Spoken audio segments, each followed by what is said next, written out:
se não me engano, são chamados de Rudolf Virchow, em homenagem ao pioneiro da medicina social, né, é um pesquisador do século XIX, teve uma importância muito grande no desenvolvimento da medicina. Ele é um anatopatologista, ele foi o pioneiro da patologia celular, mas ao mesmo tempo também é um homem com uma profunda convicção política, que dizia que a medicina, a política era a continuação da medicina por outros métodos, que veio para tratar do futebol.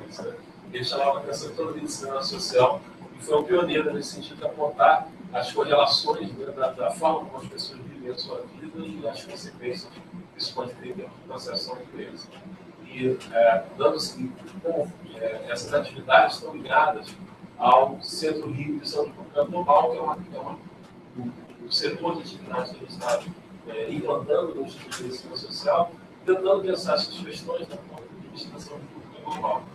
E é um prazer, a gente tem agradecemos a presença do professor Jonh, que é professor da Universidade de Adelaide, professor visitante também da Universidade de Virchow, no Reino Unido. Ele vai estar falando hoje com a gente sobre as intervenções na saúde infantil. I was just translating the title of the presentation, so it's up to you. So thanks a lot for being here with us. Thank you very much, and welcome everybody. Thanks for being here so late on Friday afternoon. I'm sorry I couldn't get here earlier in the day. So I hate holding these things, and I'm going to move my hands around, so we'll see how I go. But thank you for turning up and the invitation to be here. So I'm going to tell you a little bit about some of the work that we do. And it's generally in this area of child health and development interventions. But seeing it's such a nice small group, feel free to stop me anytime. I don't care if we get through all the slides or not. So if people have got questions or comments, please stop as we go along. So I guess it won't be any news to anybody in this room that I have interests in intergenerational social inequality and health inequality. The basic map, we begin with adult social and health disadvantage. That generates child health disadvantage at birth, developmental disadvantage, early learning disadvantage, educational disadvantage, and eventually labour market and income disadvantage. And then that generates the next generation of adult health and social disadvantage. So we work in this space, and I'll say a little about why we do. But one of the things that we'd like to be able to achieve, is to see what can be done in this space that helps break these links. So that's why we work with children and families, especially in this age range from conception through till about age 8. So the randomised controlled trial evidence around child health and disadvantage is quite limited. And there's lots and lots of things that people do to help disadvantaged families and children. But from an epidemiological perspective, only about 15% of all of those interventions have what we would think of as a sound base in randomised controlled trials. Also, there's little insight into the mechanisms, how these things work. And we get that a lot with randomised controlled trials because we give people interventions and some black box operates. And we don't know very much about the mechanisms of successful interventions. We know very little about scale-up effects. Randomised controlled trials will give us an average treatment effect, but we have very little idea what would happen if we actually offered that program to the entire population who might be eligible, and what that would do at the population level to the outcomes. And the other thing that occurs in the child health space is that we have interventions in discrete time periods. So what I mean by that is people will come in and intervene antenatally, then another group of people will come in and intervene postnatally, and another group will come in preschools. And nobody ever connects those interventions up. So we really don't know anything very much about what sustained interventions for disadvantaged children would look like. And by sustained, I mean from conception all the way through into the early years of school. that there was a sustained program of support for those kids. I don't think anybody in the world actually knows what those effects might be. And then there are other potential interventions where we have no evidence at all. And then finally, we'll never have all the randomized controlled trials that we need. We'll never be able to afford them. They won't be timely enough. We won't be able to wait long enough to follow them up. And some of them would be unethical. So to me, that means we've got to use observational data in different ways. And that's partly what I'm going to try and talk about today, with some of the newer methods that come in.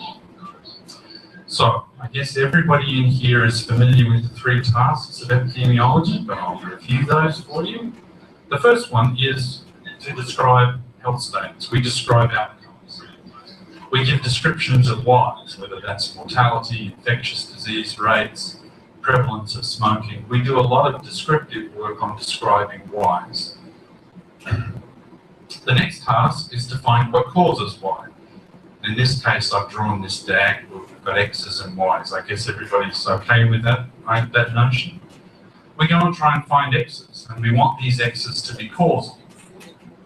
And I'm of the opinion that we should not shy away from causation. That's our job. We're not interested in associations. We are interested in causes. Why? Because we want to change things. And to do that, we intervene on causes, and that's the third goal of epidemiology. I guess I should say I can see people taking pictures and writing notes, and if you want these slides.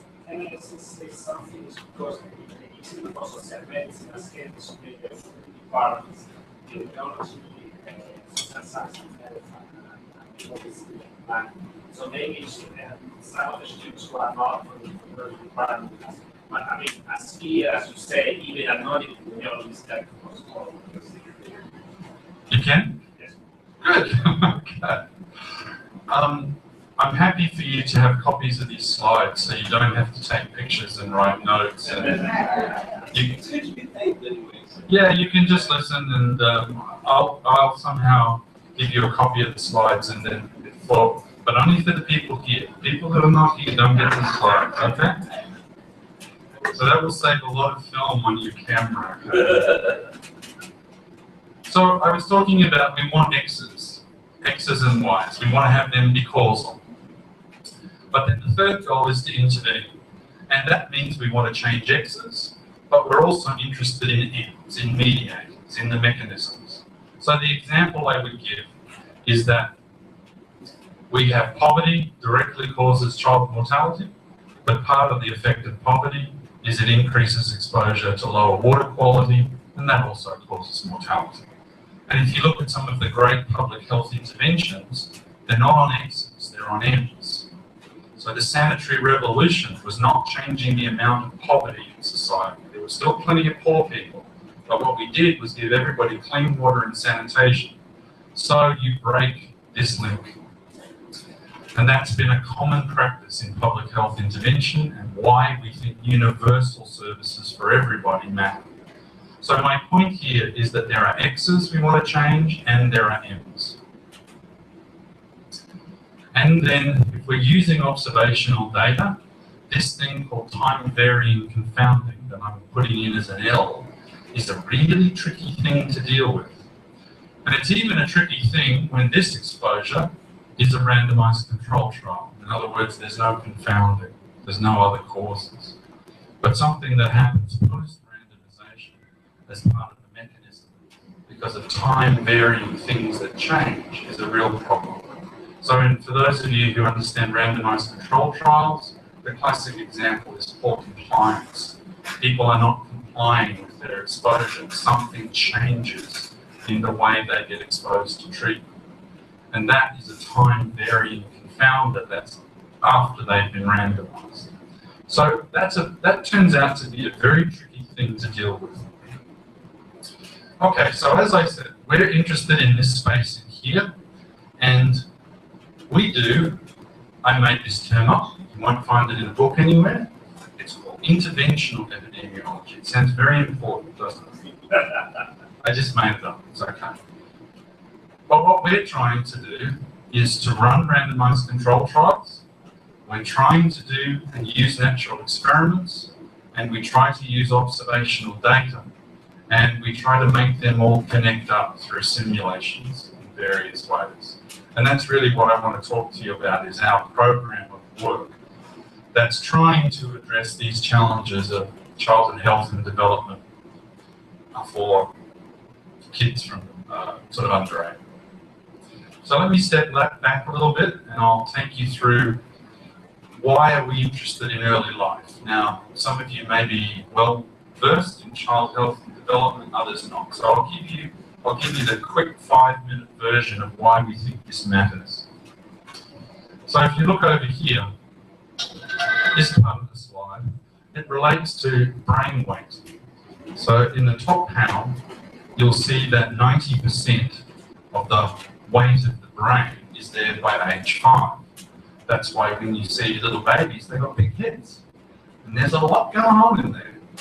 But you achieve 90% of adult brain weight by age 5. In the second panel, as a proportion of body weight at birth, for a newborn, the baby's brain is about 13% of their body weight, reducing down to 2. So there's a lot going on in these early years in terms of brain development. And you've probably seen these kinds of charts. So these are the months in utero and then postnatally.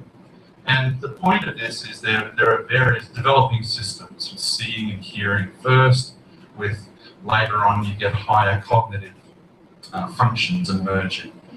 But the thing to notice is that all of these decline by age 5, 6 or 7. In other words, the rate of activity of new neurons and synaptic pruning is going down. That doesn't mean that it's all over by the time you're 6. Obviously, these things go on. But it is this rapid growth in the early years that people think is why it's particularly important. And you'll see up here, I've highlighted this thing called experience-dependent synapse formation. And that really is saying that the neuroscience of this consistently shows that experience shapes the biology. So it is the exposure to environments that is an inherent part of this process of brain development. So I think we know a fair bit about what happens when children are deprived of that experience. We know much less about what happens when they're in situations where their environments are enriched. So what I mean by that is some of you may have seen this study in Science. This is the Romanian orphan study. And in a randomized control trial, they compared abandoned children who were in institutions. They had been abandoned by their parents. They compared children who were abandoned in the institution to children placed in institutions but then moved into foster care. So they were exposed to this environment, institutions, and then they were randomly assigned to be fostered out. Now, we could never do a randomized control trial like that in Australia. Ethics would not have it, but they did this in Romania with these orphans. And then they followed these kids up to about 6 years of age. So what you see here, these are their IQ scores at 42 months and 54 months. So these are the children who remained in the institutions and their IQs. These are the children that were fostered out, and these are the kids who were sort of the controls, the ones from the population. They're quite large differences in IQ. What's even more striking is this is the IQs by the age at which fostering occurred. So these are children who were taken out under 18 months, up to 2 years, and then up to 30 months. So the bottom line here is that if they were fostered out under age 2, there was about a 10-point saving in their IQs compared to the kids who were fostered later. So what does that mean? That is taken to mean that this period under 2 is even more important in terms of the environment that is shaping the brain. So we talk about environment, that immediately makes people think about gene-environment interaction. And that's an important part of this neuroscience story. So if experience shapes biology, this is the example, it's one of the examples of how people are trying to study environments, the experience, if you like, shaping the biology. And this is a study, obviously it's in science, it must be good. This is sort of the poster child for gene-environment interaction studies.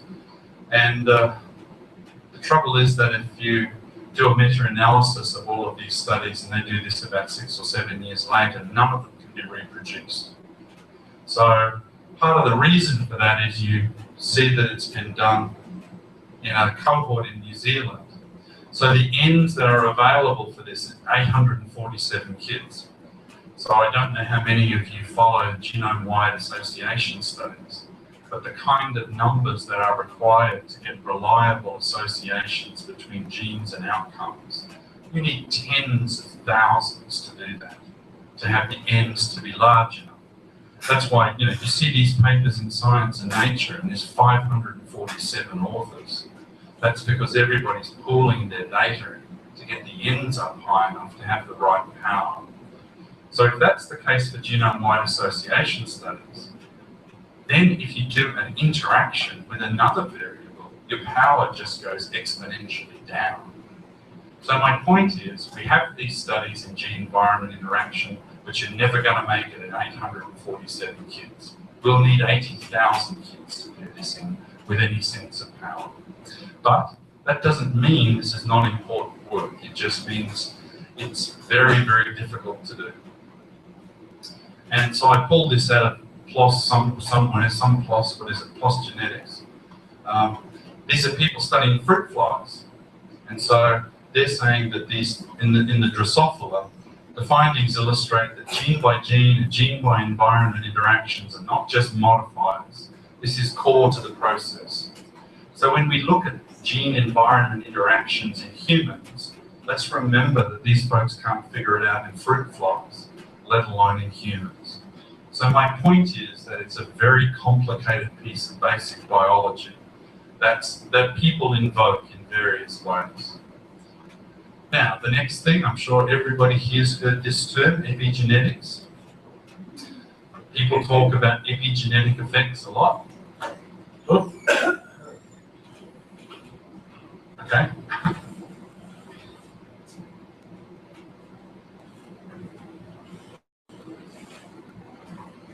Great, thanks.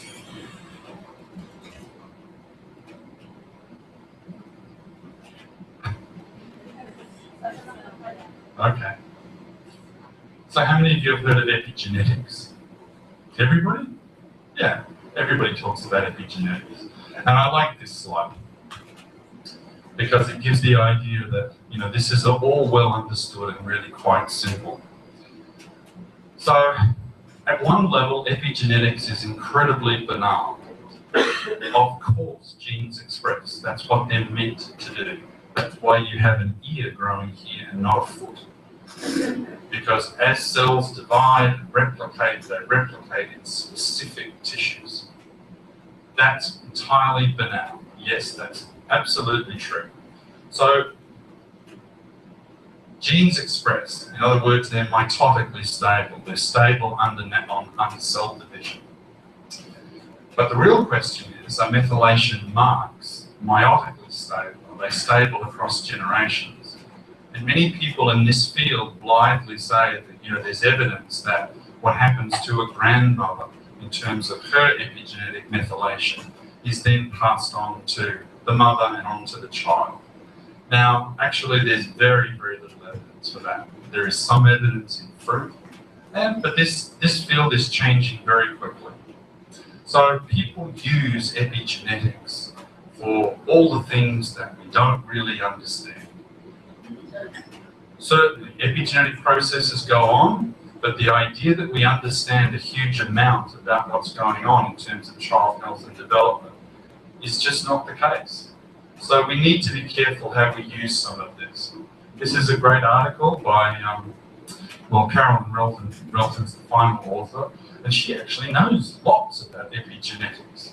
So if you want to know about epigenetics, talk to people who actually do it, and they will tell you how complicated it is. And it changes so quickly. So I picked this out of a commentary. This is from last month. And the point of this is to say, you know, we talk about epigenetics as if it's all well understood. This struck me, that epigenetic modifications and gene activity appear not to support a strictly causal relationship between methylation and gene silence. Sometimes methylation means, or low methylation means genes are silenced. People are finding out actually it can also mean that they're highly active, overactive. So my point about this part of the neuroscience argument is that it is often oversimplified to the point that it doesn't help us very much. There is a lot of basic science to be done. And so if we're going to go across generations, there is a huge amount of basic science work that needs to be done to understand it. So watch this space, because if I come back in a year's time, this will be a different story. That does not mean it's not important. The gene by environment interaction, the epigenetic work is hugely important to understanding it, but we have barely scratched the surface. Okay, so regardless of how the neuroscience works, regardless of how the underlying biology works, what we do know is that by age 5, children who are born to a mother with a university education are around 18 months ahead on their vocabulary and over a year ahead on their problem-solving ability. So in just 5 years, they've fallen 18 months behind in their vocabulary. And that makes perfect sense. You know that. Whenever you talk to somebody, you can tell who's had the benefit of education and who has not. You can tell by the words they use. It's one of the clearest marks of social origins. And this is data for Aboriginal children in Australia. The point of this slide is, this is the educational achievement gap when the children enter primary school in grade 1 at 40%. And here's the gap when they finish primary school after 7 years. It's exactly the same as when they came in. Schools don't change these developmental gaps. In fact, some of them actually reinforce them or even widen them. So there's two things. Schools are not equipped to fix it, and the point is the gap is there before the kids ever get to school. So the argument is we need to be working before they get to school. Otherwise, these kids can't take advantage of the environments they're in. And then, of course, the economists are flooding in. I understand you had a talk this morning on economics, and the economists are flying into this field because they're interested in the sort of capability production functions that we can get from children. And that's illustrated nicely by this. So these are CT scans of kids' brains. Here's a normal CT scan of a 3-year-old, and this is extreme neglect. Politicians love this stuff because they can look at that and say, wow, it's anatomical, it's physiological, the marks are really there. And then they stack up the gold bars and they say, here's what it costs to do early intervention, keep kids' brains like this, and here's what it costs if you don't. And that's in terms of protective services, criminal activity, And then some of you, how many of you have heard of this fellow, Jim Hickman? No? He's a Nobel Prize winner, so he's got to be really smart. He's jumped into this field and has been very influential. On his website just last week, he was talking about the audience that he'd had with President Obama. So he gets to talk to pretty powerful people. And he says that investing in early childhood is a social policy best buy because of these sorts of graphs. So this is the rate of return to investment in human capital. You'll see that it goes down very quickly. Here's preschool, school, and post-school. So the rate of return goes down very quickly. And this line is if you start investing, but not antenatally. So the story here is begin antenatally and begin early. Because he says that if you don't get those early skills, you don't catch up. Certainly there has to be investment later on, but the early stuff matters. And if you want to have a read of what the economists think of this field, this is a really good article from the Annual Reviews of Economics, just published last year. But in there, they talk about successful interventions alter parental behaviour, understanding why it happens, how parenting can be incentivised, and through which channels parenting influences child development are crucial tasks for the next generation of studies. And economists are very keen on this idea of incentivising behaviour. So you have programs like Bolsa Familia, which was explained to me in Pelotas. They're doing some work with Bolsa Familia. And the cost of Bolsa Familia is, anybody know? No? It's not that big. Yeah, well, the figure that was being talked about, with over $2 billion in total cost of Brazilian people. So this is a major investment. And so this idea, and conditional cash transfers are all about incentivizing behavior. So you give people money to say, you've got to have your child immunized, they've got to be in school, they've got to be there at least 85% of the time. So these sorts of ideas of how to improve child health and development are not going to go away. And you get major social investments and then there's opportunities in Mexico and in other places. So these cash transfers to change social behaviour, parenting behaviour, are more and more common. Now, successful interventions alter parental behaviour. I want to talk a little bit about that work. So as I said, there are lots of interventions. There's only about 15% of them have been tried in randomised control trials. And these are the big three. They are the nurse-family partnership or the family-nurse partnership, depending on which country you're in, the peri-preschool and the abecedarian. I'm just going to go through each one of those and give you some idea of what these trials did. Any of you heard of this guy, David Olds? He's a major player in this field. He started out in the late 60s, really, starting to do randomised control trials. And his studies have been the ones that have been rated the highest in terms of the evidence. And he runs these nurse home visiting programs. So the idea is that nurses support parenting during pregnancy and then postnatally as well, up to about age 2. And he's run these are the main series of trials.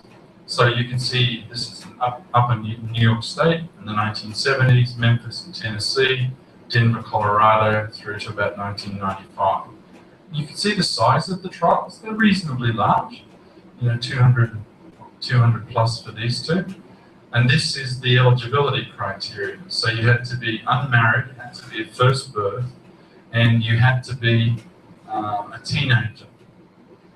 Now that's partly because of the social situation in the US, where they're very concerned about teenage birth.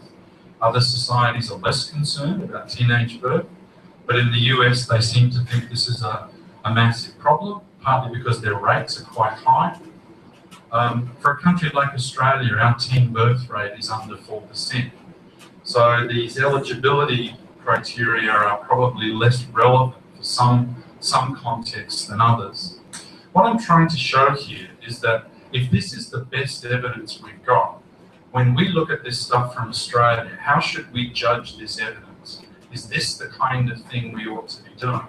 I'm making the case that because it's US, because it's done where it's being done, and because of who's in the trials, I think this evidence is not very relevant for 21st century Australia. The UK may be the same, New Zealand. I'm not sure about the situation in Brazil. But these are the sorts of interventions. So the first trial was you had a screening, and then the nurse visited you during pregnancy, versus the screening, the nurse during pregnancy, but then a nurse visited up to age 2. The second trial was you notice this was in whites, this one was in a low-income urban black population. And then the third one, they tested it against paraprofessionals. And the bottom line is the nurses do the best job, the paraprofessionals don't get as good a result, and that's partly because of the Child and family health nurses are very highly valued with a young baby. Parents would choose their advice over a general practitioner, over a paediatrician, over an obstetrician. They're highly valued professionals. And so leveraging off that high value seems to be very important, and why they get better results than lay people. So these are this is the latest results from the Denver trial, ages 6 and 9. So the kids show improved behavioural functioning, and those born to low-resource mothers benefit in language and attention, but there's no improvement in intellectual functioning and academic achievement. Now that's fairly disappointing when you look at these kids at 6 and 9. It seems that the longer you wait, the lower the effects. There is a large randomised controlled trial in the UK that's just about to report. They've got over 2,400 people in that trial, and they will report results of this program conducted in the UK over the last 2 or 3 years. Okay, so that's the antenatal and postnatal trial. Let's have a look at these preschool trials. The most famous one is the peri-preschool. And there's a couple of things to notice about this. First of all, it's done in 1962, and it's been done in Ypsilanti, Michigan. And because I was at the University of Michigan for 9 years, I know where Ypsilanti is, and it's nothing like Australia. Also notice the number here, they're very small. 58 intervention, 65 control. It's a very small trial. And to be in it, you had to be low-income African American with an IQ putting you in the bottom 15 to 20% for the kids, for the mums. So this is a very specific population group we're targeting. And this is what the intervention is. 2.5 hours, 5 days a week, by 30 weeks in a year, plus 1.5 hour home visit by the teacher, Piaget based. These are the child-teacher ratios, 5.7 kids per teacher. All teachers trained in child development with a master's degree. The cost of the program, around $18,000 US. This is a very intensive, very expensive program. So we have to think about which system could ever afford this going across the population. Okay, the next one. This is the Abecedarian program. Again, 1970s, Chapel Hill, North Carolina. Again, a very small RCT. Similar kinds of eligibility criteria. This time the kids are starting a little bit earlier. Here's the characteristics of the program. This one is full day preschool. So it's 5 days a week, 50 weeks a year, with some up to age 5. So these kids are in preschool 5 days a week, 50 weeks a year, all the way up to age 5. It's very hard to imagine that being able to be replicated in the real world. And they're, again, very intensive on language and cognitive development, but they also do medical and nutrition. One of the things that I think is interesting about this trial is the trial was partly sponsored by Nestle. And guess what they did? They weren't promoting breastfeeding, they were promoting the use of, yes, formula. Anyway, people in public health appreciate that. So that was part of the intervention in the trial that was supposed to help these kids out. Child-teacher ratios 3 to 1 in infancy, 3 to 1. If you talk to anybody working in preschools anywhere, the idea that you've got 3 children per staff member is, it just doesn't happen. Nobody can afford that kind. And if you compare the two on IQ scores, huge gains in peri, but then they fade out by age 20, whereas some of the gains in the Abecedarian ones remain. The Abecedarian program is interesting because they just published a follow-up. They followed these people up to age 32, and they looked at cardiovascular risk factors. So disadvantaged children randomly assigned to this Abecedarian program have significantly lower prevalence of risk factors for cardiovascular and metabolic diseases in their mid-30s. And then they pick out blood pressure, and they say that the mean systolic blood pressure among control males is 143. The mean among the treated males, and remember, this is the treatment that occurs when they're 2 and 3 years old. This is just a follow-up of the trial, is 126. So the effect they observe of this intervention from somewhere around 1 year of age through to about age 4 or 5 is 17 millimeters of systolic blood pressure difference. So anybody that has ever done any work in cardiovascular disease will look at that number and say, that's pretty good. And if you go to one of the meta-analysis of, there's various ones of these, I just picked this one out because it was a meta-analysis of 354 randomized trials. So it's a pretty good one, covering all the major blood pressure drugs. And so, you know, these are the drugs that act directly on the biology of blood pressure. These are direct effects. So what did they find with 354 trials? Any of these drugs, it doesn't matter which one you use, they all have about the same effect. Any one drug at standard dose lowered blood pressure by 9 millimeters of mercury. So we're supposed to believe that a program in under 5s, that is general language and cognitive development, generates 17 millimeters of blood pressure difference, when the drugs given in adulthood that act directly on the biology can generate 9. So who in the room believes that?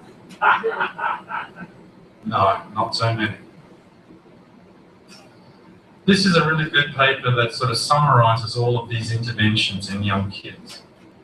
Here's Perry that I talked about, and here's abecedarian. So here's the effect size that they get, and this is on cognitive achievement. You can see these two are outstanding in terms of the effect size. The other interesting thing you see is that the effects overall, they go down over time. Now, why would that be? If you average them all out, the mean effect size is about 0.3, and then if you weight it by study size, it's about 0.2. The largest observed are up here, Perry and abecedarian. So these effects are going down over time, and that's partly because the control conditions are changing.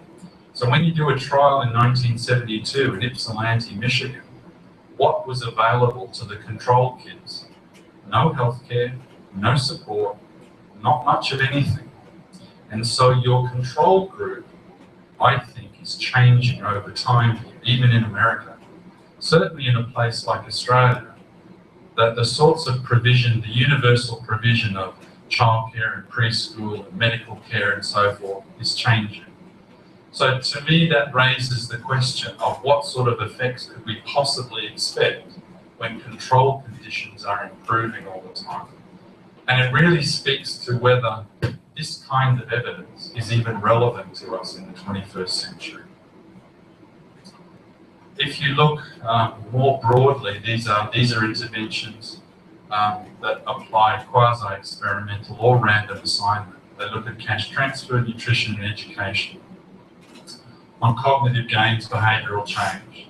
So they look at about 30 different interventions across 23 countries, and you see these similar sorts of effect sizes. They're of the order of 0.2 to 0.3 of a standard deviation. That's about the best we observe. Nothing like the 0.8 and 1 that you see in abecedarian period. So that leads Jack Shonkoff at Harvard. He's writing an editorial in relation to one of these David Oles papers. He says the time has now come for a different approach. We've got to do things differently. We can't keep relying on this evidence from the 60s and the 70s in the US. The marching orders are clear. We must embrace a spirit of constructive dissatisfaction with best practice and design and test new ideas, learn from things that don't work, and look for new breakthroughs. So that's sort of we're up to. And this is where what we're trying to do fits. We're trying to take that challenge on in some ways. And our type, the term that I've given this thing is interventional epidemiology. And it is trying to use natural experiments. Is everybody familiar with what I mean by natural experiment? No? Sorry, I should have said that before. So a natural experiment is when, services change all the time. The way the health system delivers services changes, or the way nurses do things. So there's a service innovation that happens. So exposure changes. But there's some group who are eligible for the new service, but they can't get it for some reason. So the example I'll show you is we had a change in the way services were provided postnatally. But until they could train enough nurses in the new way of delivering it, there was a waiting list. So people were deemed eligible to receive the treatment, but they were unable to receive the treatment. So do you see how it's like a randomized control trial? It's much closer to a randomized control trial because they're eligible. They should have been treated, but the reason they were not treated had nothing to do with their characteristics. Does that make sense? And this happens all the time. And as we were talking about the potential for data linkage, we do these kinds of natural experiments in data linkage, where there are waiting lists for a new service. So in other words, they're eligible for treatment, but they don't get treated, but their reason for not being treated has got nothing to do with their individual characteristics. Yeah, does it make sense? So that's what we mean by natural experiments. RCTs, and observational cohorts, about those. So our goal with our work program is to intervene on the modifiable determinants of these capabilities that kids develop. That's cognitive, social, health, all of the capacities that children gain as they age. Modifiable determinants of capabilities to reduce health and developmental disadvantage. And in some ways, people talk about this as intervening on the pre-distribution of skills. In inequalities research, we're often concerned about redistributing things like income. So you get to be an adult, life hasn't worked out, we talk about society redistributing the resources. In other words, the rich should pay more to support the poor. This is pre-distribution, before kids ever hit any formal social structure. The only thing they've done is be in their families. So we're trying to pre-distribute the skills required for success in social institutions. And we do three things. The natural experiments that I just talked about, we do pragmatic RCTs, and we use observational data. So that's what I'm going to go through now. This is our example of a natural experiment that we just published recently. And this was the one that I just told you about, where nursing practice changed. They rolled out a new way of doing things, new eligibility, but they couldn't train enough nurses to deliver it to the entire state. So there were parts of the state that didn't get the service, even though the people were eligible. Get it? You just have to be around when this stuff goes on. And it's going on out there all the time. We spend a lot of time trying to get service providers, when they change things, to either roll them out randomly, please, just select areas, select them randomly. These areas get the new service, these don't, and then we've got a randomized trial. If we can't convince them to roll it out randomly, because often that's not politically possible, you can imagine Bolsa Family could have been rolled out randomly, but it couldn't be because it's too politically important. Same is true for Sure Start in the UK. So we try to say, well, at least give us the waiting list. So we're trying to engage health services to improve our capacity to undertake natural experiments that we can evaluate. Okay, and this is the protocol for the trial that we're running. This is the longest title of any paper I think we've ever written. But this is the bit in terms of the design that's important. So it's a pragmatic, preference, randomized Pragmatic preference randomized control trial, but it's also non-inferiority. So, does everybody know what those words mean?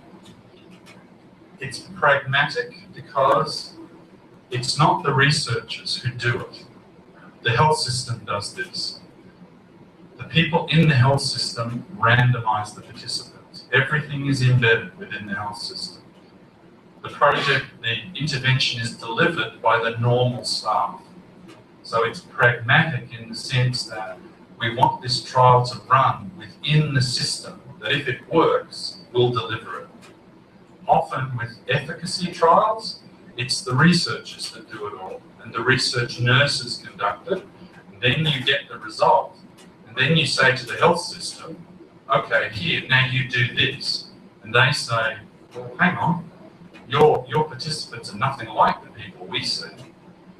And that's this gap, this sort of research translation thing. We're trying to run all our RCTs within the health systems that actually have to deliver the services. So that's what pragmatic means. Preference, I should say, this is the intervention. It's a thing called EMUMS. Why are we doing EMUMS? EMUMS means E everything, E health, E anything. Why are we doing EMUMS? Because the average age of first birth in Australia is about 30 now, 31. And that generation giving birth use these things. Things that you're all looking at. They do not do pamphlets. You know, all the nice, we put these big things with all this paper and stuff that we sit in the health centre. They don't read those. They don't want a brochure that says, here, this will be important when your child's 18 months old. What? That just goes away. What do they want? They want information off the internet, and they don't want it off a computer. They want it off the phone. Okay, they want it off the phone, and they want it just in time. When that child's throwing up at 18 months, I don't want to have to go and search for the pamphlet that says, here's what to do when the kid's throwing up at 18 months. I just open the phone and I want an answer. It's just in time information. Okay, so that's why we're doing it. Because the way the service delivered information was the old-fashioned way. The average age of a child and family health nurse is 50.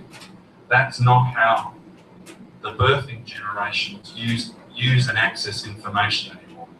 So we do EMUMS. And it leverages off the fact that there's a contact with a child and family health nurse, which is highly valued. That clinical professional contact is highly valued, and then the nurses moderate like a Facebook, like a social support group.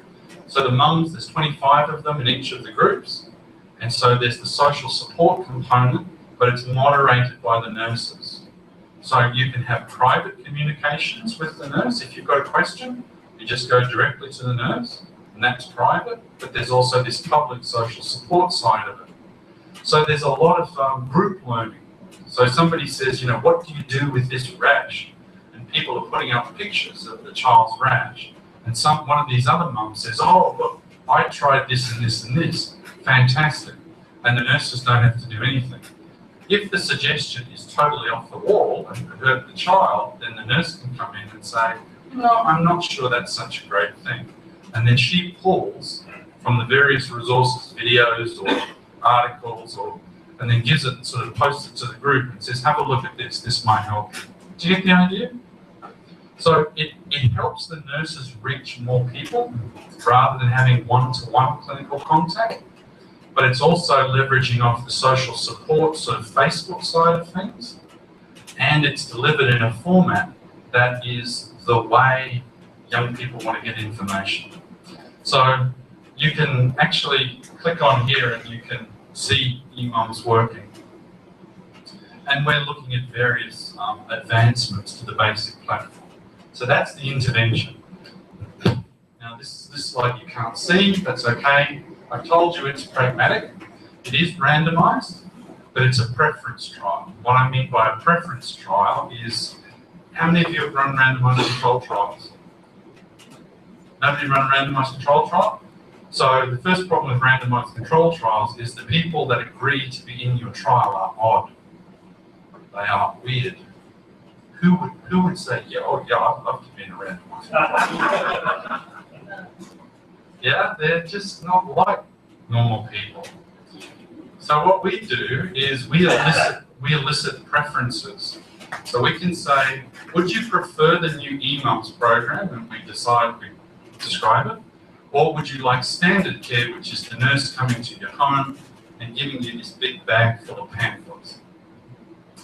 Those who say, I don't mind, they don't have a strong preference, they're the ones we randomise. We can then randomise them to one arm or the other, and that's this group here. So we've got 240 in each arm, but the people who do elicit a preference, we then enrol them and they get the treatment they prefer. So what that tells us is if we can observe in the randomised arm an effect, but we see the same effect in the preference arm, then that tells us what would happen if we rolled it out population-wide.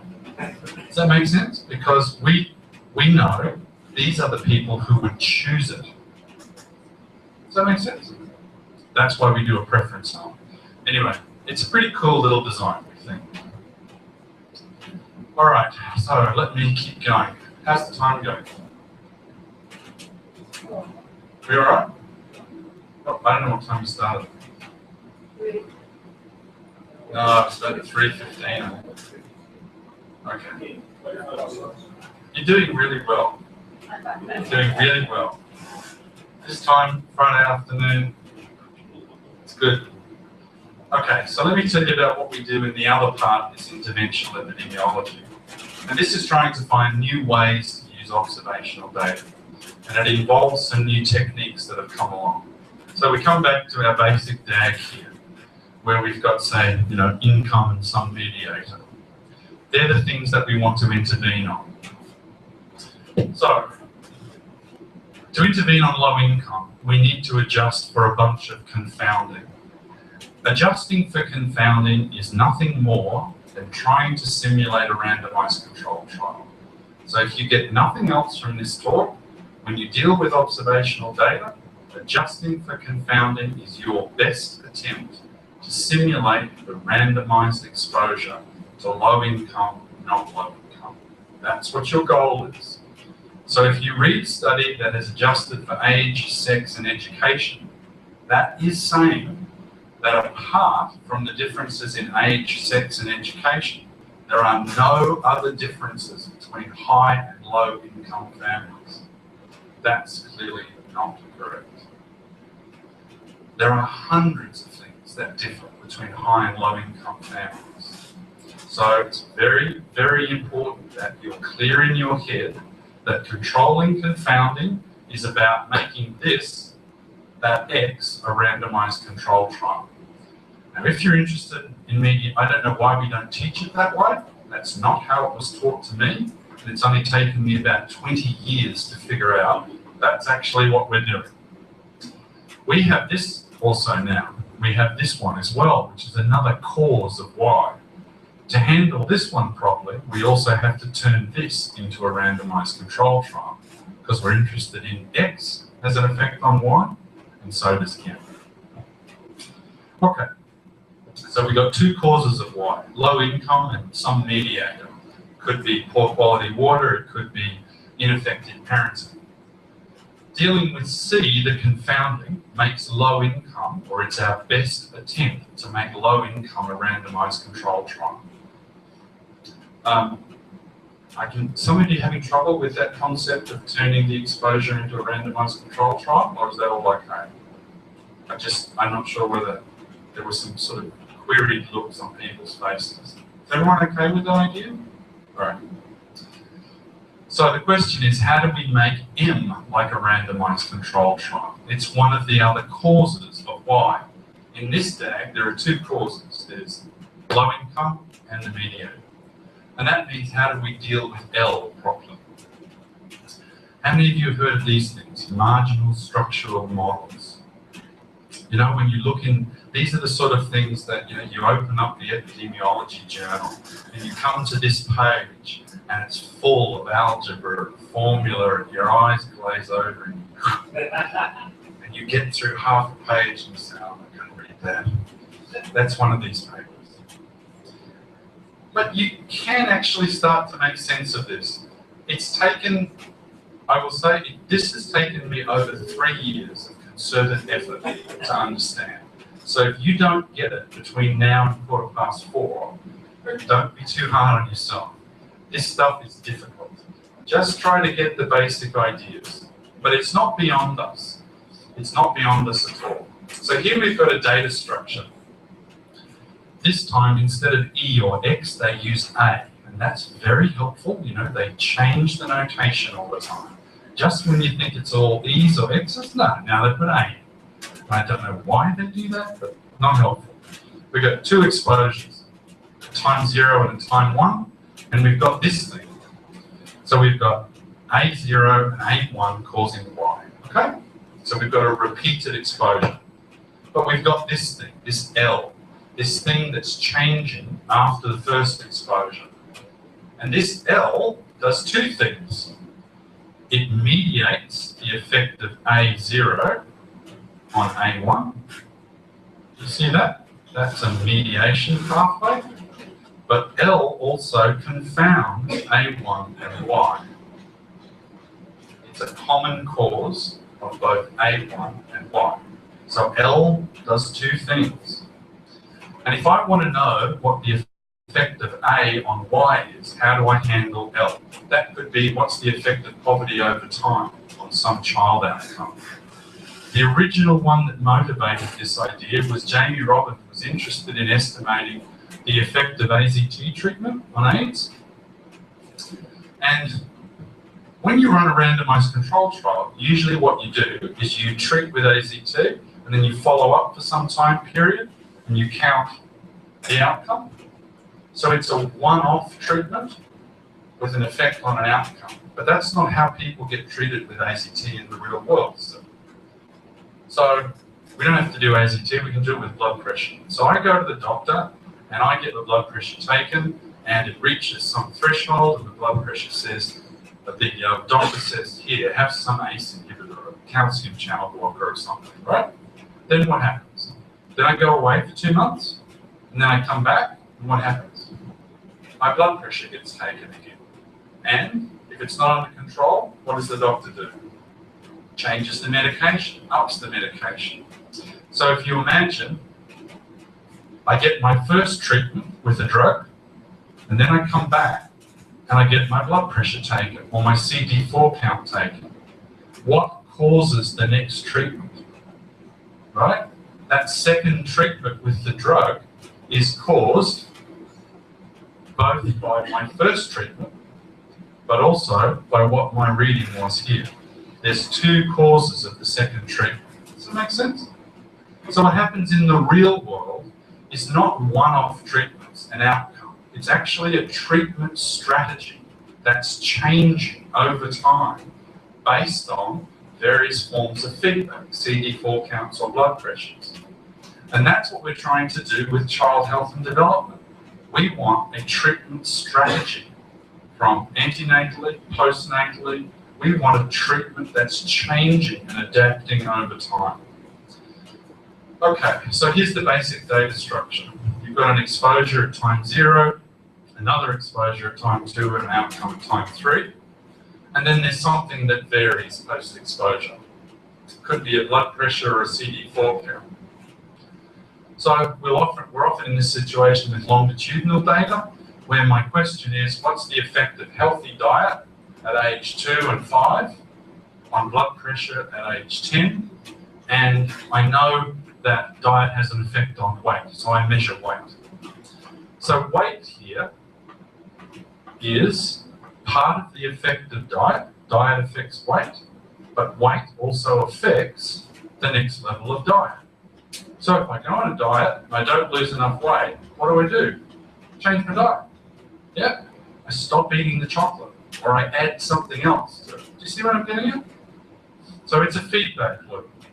And there could be other unmeasured causes of this. In this case, the obvious unmeasured cause that affects both weight and blood pressure is physical activity, for instance. They didn't measure that. So it's a U, it's an unmeasured. So this L is both a mediator of the diet effect, it's part of the effect of diet at the early time point, but it's also a confounder. And it is this dual role that's problematic. So when you've got longitudinal data and you've got this data structure, the question is, what do you do with this? Now, I've done it, I'm sure you've done it. What we usually do is we chuck that thing into a regression, don't we? And we say we get the independent effect of the earlier measure. I can see people nodding. Yeah, you've published papers like this, haven't you? Yeah, so have I. But there's a problem with that. Adjusting for E2 actually removes part of the effect of the early exposure. That wasn't your question in the first place. You've just done a statistical analysis that's not consistent with your question. It can also do this thing where it becomes a collider. Some of you might have heard of collider bias. In other words, there's two arrows going into it. You adjust for this and then you open up all this backdoor pathway of unmeasured confounding. But worse, it doesn't really answer the question of interest. So how do you deal with these L's? So this is a paper that we published just late last year in Child Development. Child Development is the top ranking child development journal in the world. This is the hardest paper I've ever had to publish in my life because it's run by psychologists. I'm convinced they're from another planet. I'm being very harsh. It shows the disciplinary differences in terms of what we do with trying to deal with complex data and how they deal with it. So this was a real chore. Anyway, we got it in there, so I was pleased that we were able to convince them. So the question is, how much can socioeconomic inequality in educational achievement, that's at age 16, be reduced if we did the sorts of interventions that I talked about before in preschool and antenatally and postnatally? If we could do those interventions and lower the gap at school readiness when the kids come into school, how much could we reduce the ending social inequality when they leave school? So that was the question. What would that effect be on the overall population levels and the inequality that we observe in educational achievement at age 16? And as I said, we have no answer to those questions. Nobody in the world knows the answer to that because we haven't used the data in ways that allow us to think. Now, I'm not trying to say this is groundbreaking stuff and I'm due for a Nobel Prize. That is not true. It's our attempt to try to use the data a bit better to address these kinds of questions, because these are the sorts of questions that policymakers ask, politicians ask. So we have to use our epidemiological data a bit better, a bit closer to what they're asking. Okay, so the methods. Quantifying this involves two steps. First, we estimate a thing called a control direct effect via a marginal structural model of early life socioeconomic disadvantage in academic skills at entry and achievement. And this, we're using ALSPAC data. Some of you may have heard of ALSPAC in the UK. And then the second part is we use those causal effects that were reported from the randomized and the quasi-experimental trials. I showed you those summaries of all the trials. So we use the effects that they observe in the trials, and we then manipulate the mediator. We manipulate the school entry skills as if we had been able to do a randomized trial, because we know what the effect of the trials is. And then we say, well, the trial has this effect, that means we could shift things in the population this much. That's the simulation part. Using these, the RCTs and the observational data together in one paper, one analysis. So here's our DAG and our research questions. The first one is, what's the control direct effect of poverty in pregnancy? That's path 1 up here on educational achievement. The second question is, what would the population average be and the inequality if we could improve school readiness? That's the mediator. We're going to shift school readiness under targeted and population interventions where we set that mediator to plausible values.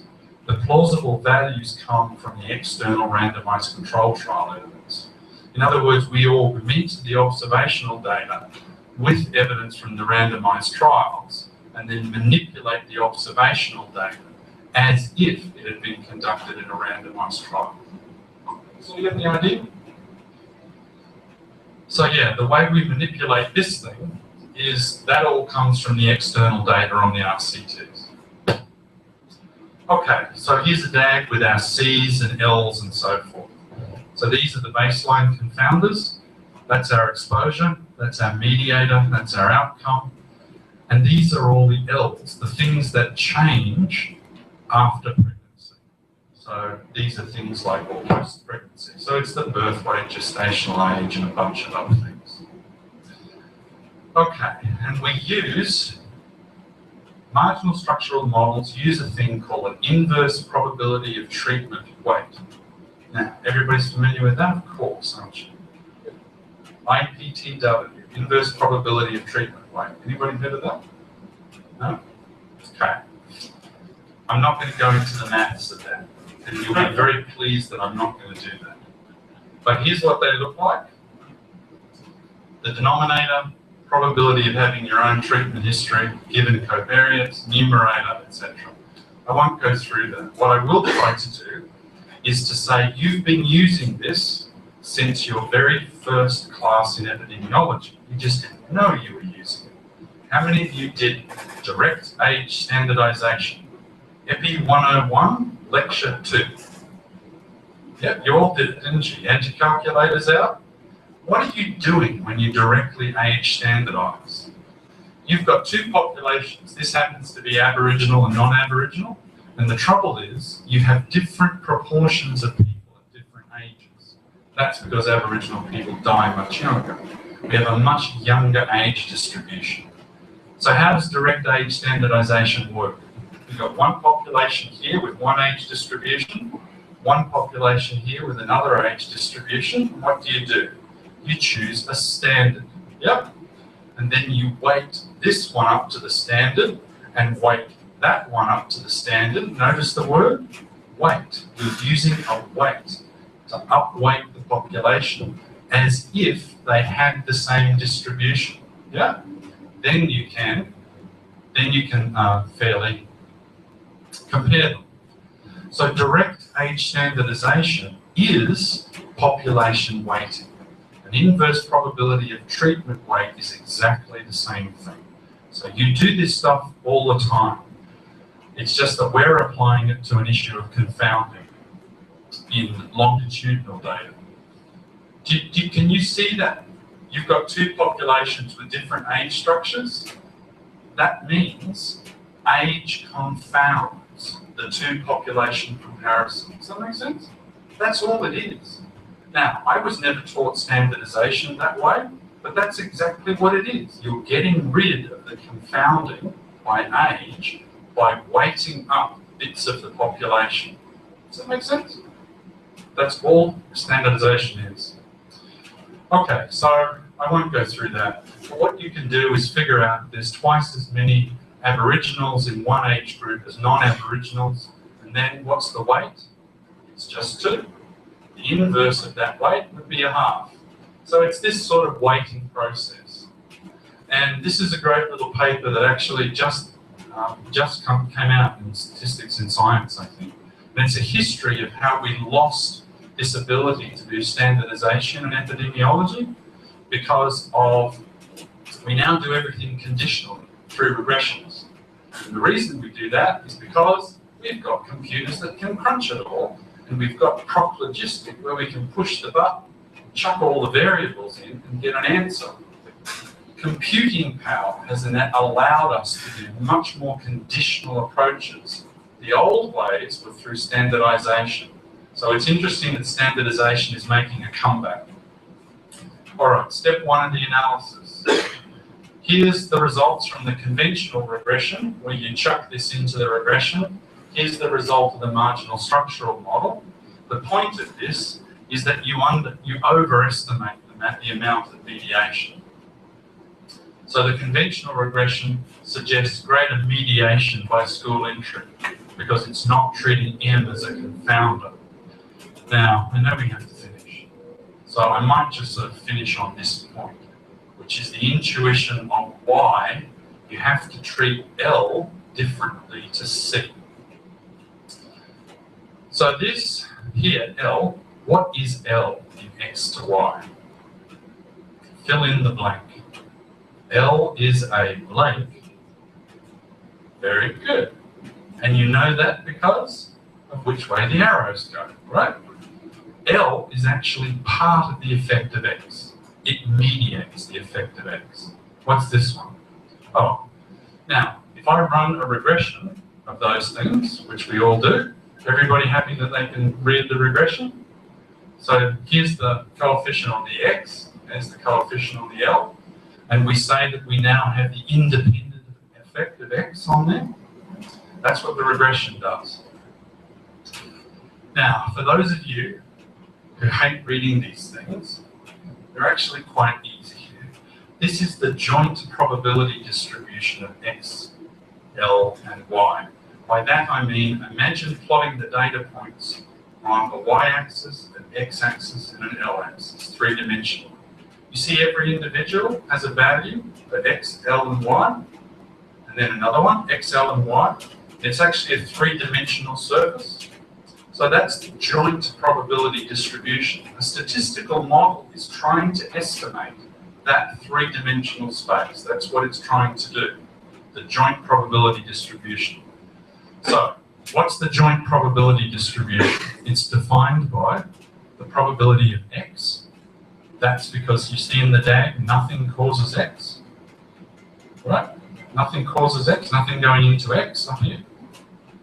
Times the probability of L given x, because in the DAG, L is caused by x. Yep.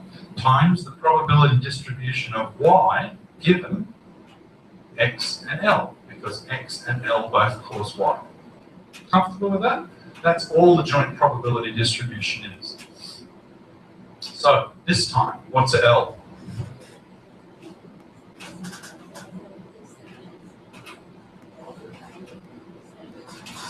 What do we call L traditionally in epidemiology? We call it a confounder, because it's a common cause of x and y. Okay? Now, if we do the regression of that DAG, the regression doesn't care which way the arrow goes. You get exactly the same answer with those two causal structures from a regression. Accept that? This is why regression gives you the wrong answer for a data structure that you are trying to get mediation. The joint probability distributions are not the same.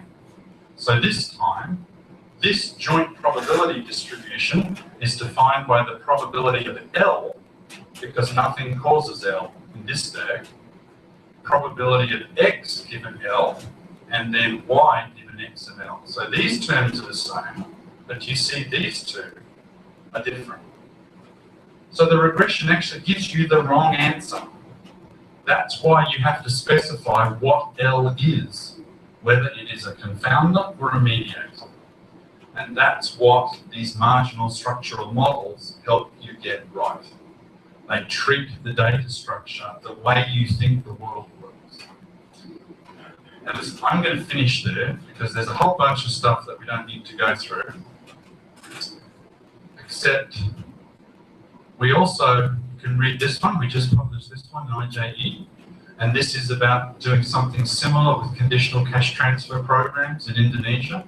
So you can do this stuff and actually get it into pretty good journals. You know, the IJE is the top impact factor journal in epidemiology now, actually in public health. But there's a lot of discussion in the literature around using these things. So these are commentaries by very smart people, sort of saying, you know, is this the way forward? And, you know, who knows, watch this space. But it is a way that I think helps us do better justice to the data structures. This is a very, very common data structure longitudinally. We, in the past, have not treated these variables correctly. So I don't think you'll be able to get into the best journals anymore by chucking them into a regression. Because you'll send it to IJE, they'll come across my desk and I'll say, no, sorry, you need to go back and have a look at your marginal structural model. But let me finish with this point. This gets much more complicated. Always keep in mind, all models are wrong. They are very, very crude representations of the complex reality we try to work with.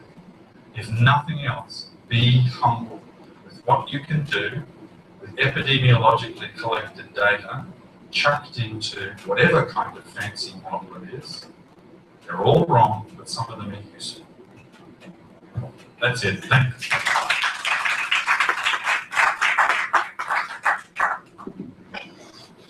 That went much longer than I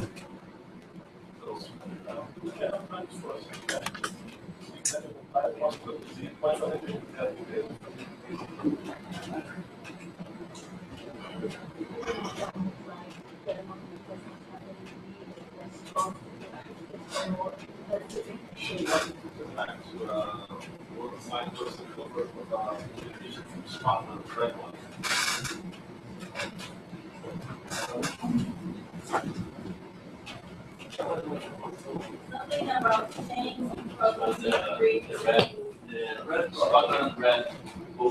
Ah, yeah, yeah. Yeah.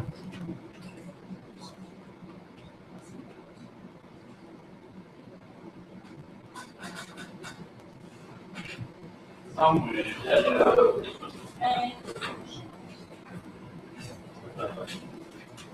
Oh, there's no question, it's just not the citation.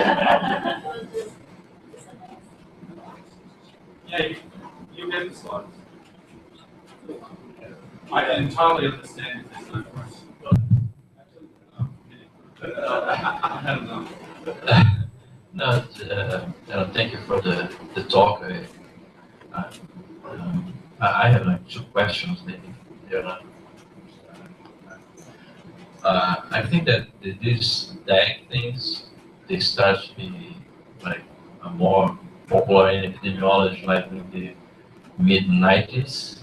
So it took like 20 years for this to get more, popular in the sense that you're saying that now it will be difficult to use the old-fashioned models to publish, in the good journals.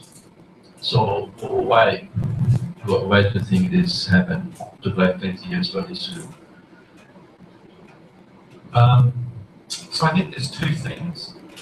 I think first of all, some of this material is very hard to digest.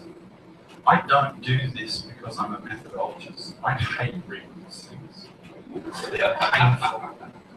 They're really hard to understand. And it's actually accessible to a very small number of people who have particular technical skills. The only reason I can understand this is because I've worked really closely with a couple of biostatisticians. And I figure if I can get it through my thick head, then it's possible. But the reason I do it is not because I'm interested in the latest methodological thing. It's because I'm interested in longitudinal data. We collect data longitudinally and we say, well, we have to have longitudinal data because it helps us get at causal relationships. So there was a study in Canada called the National Longitudinal Study of Children and Youth. 13,000 kids at the start, and they had 8 waves of data collected over, I guess, about 14 or 15 years. So almost, once every 2 years. Massive investment. So what proportion of all the publications that were ever published off that data set used more than 1 or 2 waves of the data? Have a guess. Yeah, it's 98%. 98% of all the publications used either 1 or 2 waves of the data. Why is that? Because it's bloody hard to use more of them. So for me, this helps me think of ways that I can ask more complicated longitudinal questions that are closer to the experience in the real world. where kids are getting exposed to things all the time. And then I come along and I say, oh, well, look, I know there's all this history and I know there's all that, but my model, I can only do this. So I'm only going to use this bit. And I'm going to say to the funder, yeah, we need that longitudinal data. Absolutely, we need it. Please fund it out of the social perks. I'm not going to use it, but it's really good to know we've got it. We've got to do better than that. What did they do with that national longitudinal study? They canned it. And it's partly because it became quite clear to Statistics Canada, who funded it, that this was not being used by the academic community. So, that's a really long-winded answer. I think it's hard. I think we have to find good uses. Now, to me, this is a good use. DAGs really help me longitudinally because these data structures get very complicated.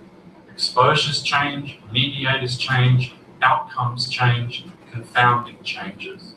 This helps me think about what it's more like in the real world rather than be limited by I do a logistic regression in the cross-section and then I get really adventurous and look at 2 waves and create a change tool when in fact there are 7 waves of exposure data.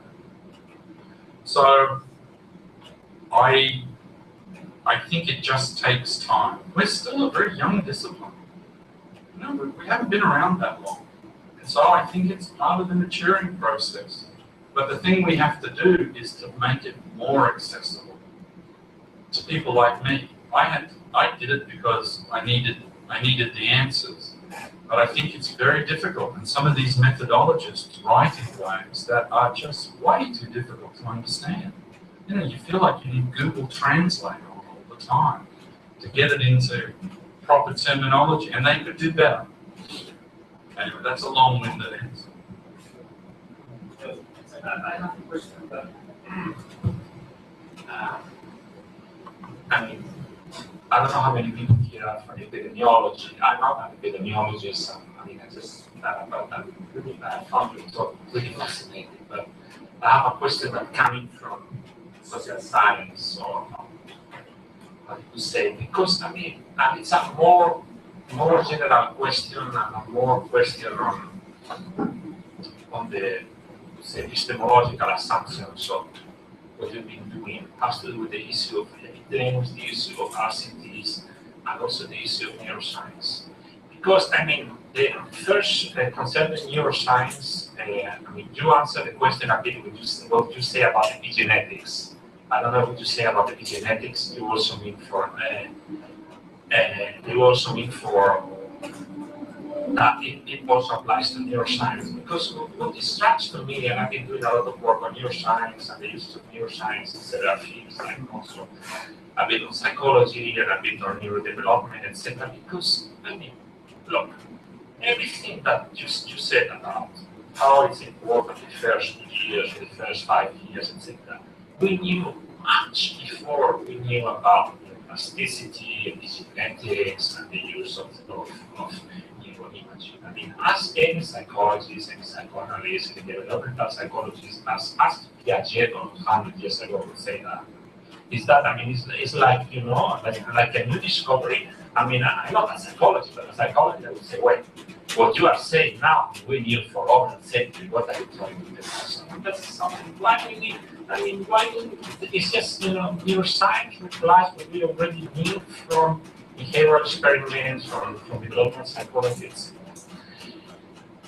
That's one part, and that is related to the whole thing of RCTs, I would say that, because I mean, I saw your position as a bit hesitating in giving too much weight to RCTs, because you said you presented these Tennessee, these experiments in Tennessee, in Chapel Hill, etc. So it's different. And you say, well, that is not the real world, that has nothing to do with the kids I know, or the situation I know in Australia, and I don't know,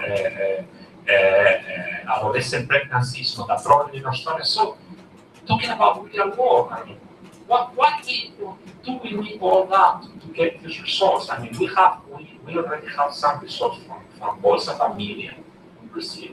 No, many, I mean, how that has improved in in school achievement, etc., without nothing of the sort. So I mean, my question is a very naive question coming from another field, because I mean that means a lot of people working, money, a whole structure that I mean wouldn't be also important, not only conducting RCTs and even pragmatic RCTs, but also a more interdisciplinary talk, people, economics, people, social sciences, etc. What do you think?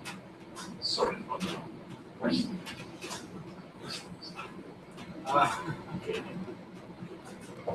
Okay. So, part one. I work with it. I'm going to have trouble enough answering this one. Another one after. So the first part, I agree with you entirely. We knew all this. But nevertheless, if you look at, so there's a number of ways to reply. I agree with you. But there are sectors of society that are not convinced until there is a biological mechanism. And it is amazing when you look at the effect it has on politicians when they looked at those 2 CT scans of kids. That did more to motivate activity, even though it's a completely inappropriate thing to do. That CT scan of the kid with extreme neglect is actually a child that was raised with a dog. This is a level of neglect that, blessedly, in many parts of the world is rare. But nevertheless, they could see it. So there is this. Let's remember, what did it take for people, well, most people, to believe that cholesterol truly was a cause of heart disease? We knew that many, many, many years. It was not until they ran the randomized control trials and showed that simvastatin did work that all of a sudden it becomes widely dispersed social knowledge. I wish it wasn't the case, because it's obvious. The neuroscience gets misused. The epigenetics, the gene, it all gets misused in some cases. I wish we didn't need it.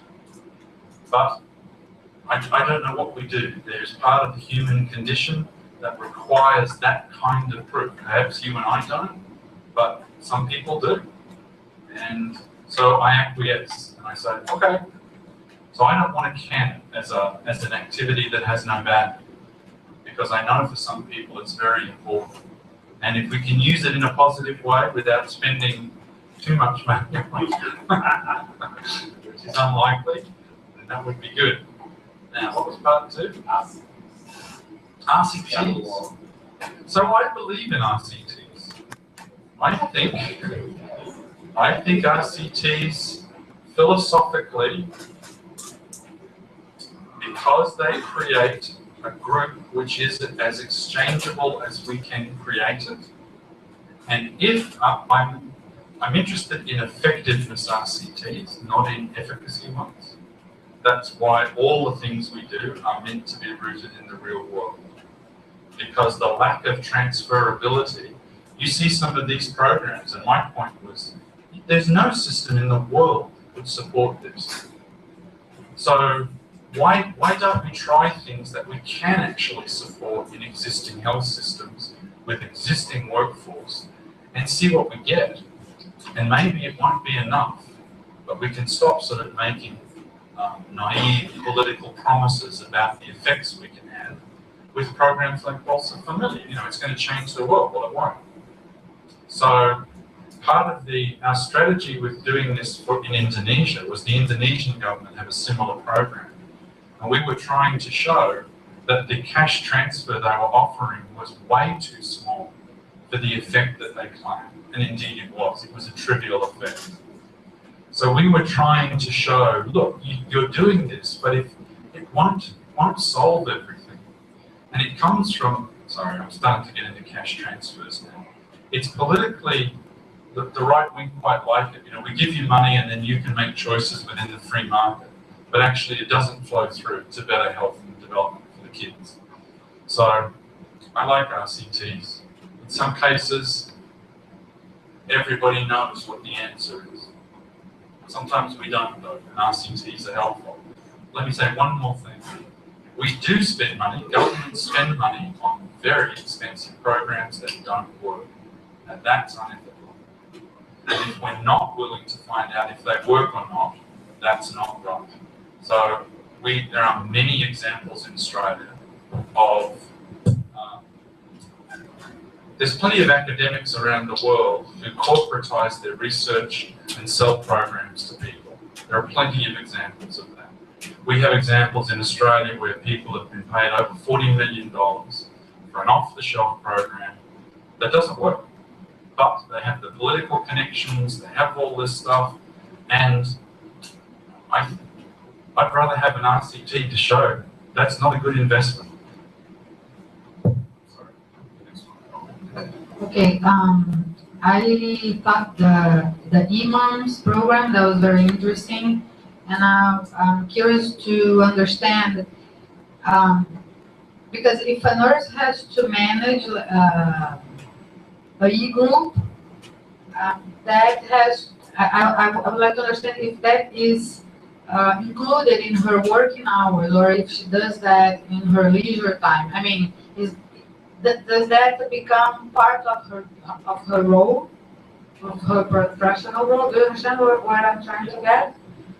And the other question is, I'm also from the social science, so I didn't follow part of the presentation, and I'm curious to know if you have people from social science in your group, and how do they help you? How, what is their contribution if you work with, people from the social science? So the answer to the first question is yes, that's their job. It's part of their job. That's why we do the trials within the health system. Because if this works, the nurses will have to deliver this as part of their normal paid routine. And so it has implications for their training, for their scope of practice and what normal work is. At the moment, the nurses visit homes. So they go to a home to conduct these visits. And these are highly skilled clinicians, these women. Great experience, but it's an incredibly expensive way to deliver a service. So they will go and visit a home where one of the partners is a pediatrician, the other one is a university professor. It's the third child. And we sit and have a cup of tea and a chat. It's lovely. This is not an effective way to spend public money. So what we're trying to do is to find, it doesn't mean we take that away. We're just trying to find somewhat more cost-effective ways for the nurses to share their expertise with more women, with actually more contact availability, but also with the social support of other women who are mothers of similar age children. So the nurses do this as part of their normal, highly unionised work practices, and it's built into their normal workflows. Yeah, which to me is the point. That's why it's pragmatic. It has to be part of what the nurses are willing to do. And the nurses like it. So we work very closely. This is not something we give to the nurses to say, here's how you're going to do this. We've worked with them for 2 years to figure out how this could work. They teach us much more than we teach them. They change the curriculum. They change the way things work. It's a very collaborative enterprise because in the end, it's their jobs. And it has to work in terms of their normal work practice. So that's the first part. The second part is, yes, I work a lot with social scientists. Psychologists and child developmental people, mainly, and we collaborate very effectively. Working interdisciplinary, in an interdisciplinary way, it requires a lot of time together talking, to share frameworks and how you see the world. You see it differently. And it's those opportunities for interchange, I think, that we don't give enough time to. But I work with those social scientists, also with demographers, and increasingly with economists. And economists are the hardest ones to work with because they're all very arrogant. They do it. They know everything. They know everything about everything. And the great thing is, economists never have to collect data. All economists do is they come over and they take your data and go and play with it. They don't know what it's like to go into somebody's home and sit down with them and how you collect this information. Yeah, so they're the biggest challenge at the moment. Thank you. I think we could. Thank you very much, Jonh. Delighted.